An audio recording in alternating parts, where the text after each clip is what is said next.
বিভিন্ন রসিক ইনারা আজকে এসেছে, তো ইনাদের কাছ থেকে আমরা জেনে নিচ্ছি আজকে এখানে লড়াই সম্পর্কে। তারা স্কিপ না করে ভিডিওটি দেখতে থাকেন। নমস্কার।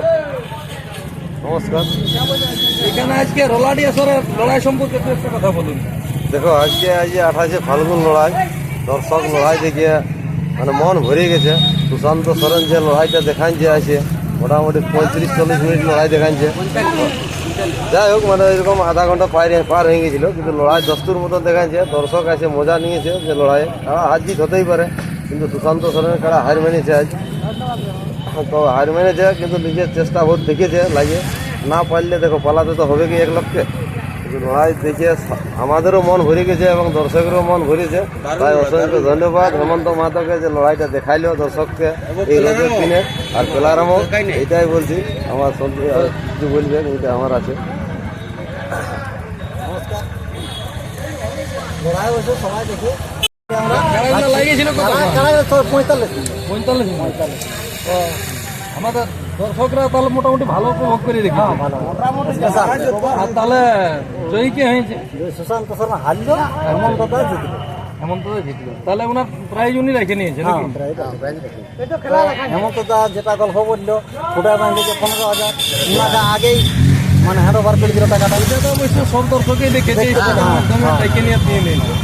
ওটা কোনো অবশ্য মান সম্মান ভালো করেছে। তাহলে যত দর্শক এসেছিল কেউ মানে শুধু শুধু ঘুরে যায় না আরামসে ঝাড়িয়ে লড়াই দিকে সেটা কাজে বসিয়ে আসরের মধ্যে লড়াই হয়েছে কোনো হলো। তো যাই হোক একটু মানে রোগটা তো বাড়িয়ে গেল, এই জন্য অসুবিধা একটু হয়ে গেল। তেল পুড়ে এসে নিয়ে আর বসানো আছে। বাদাম খাই ঘুরে যেতে নাই। হ্যালো, আজকের যে লড়াই বিশেষ ধরনের লড়াই নাই, এবং লড়াই যেটা দেখালো 45 মিনিট একই রকম লাগিয়েছে দুটো কাড়াই।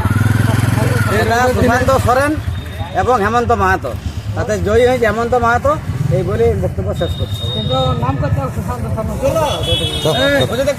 যে লড়াইটা দেখা হলো মানে বিশাল ব্যাপারই বলে এটা 45 মিনিট ধরে লড়াই শেখাগুলো। এই যেন সুশান্ত সরেন হেমন্ত মাহাতো যে খেলা দুটো লাগলো আজকে, মানে এটা জবাবই নেই। তাহলে আপনাদের জেলা কমিটি তো সমস্ত ছিল ওখানে, সবাই তো অবশ্যই উপভোগ করে নিয়ে দেখেছেন।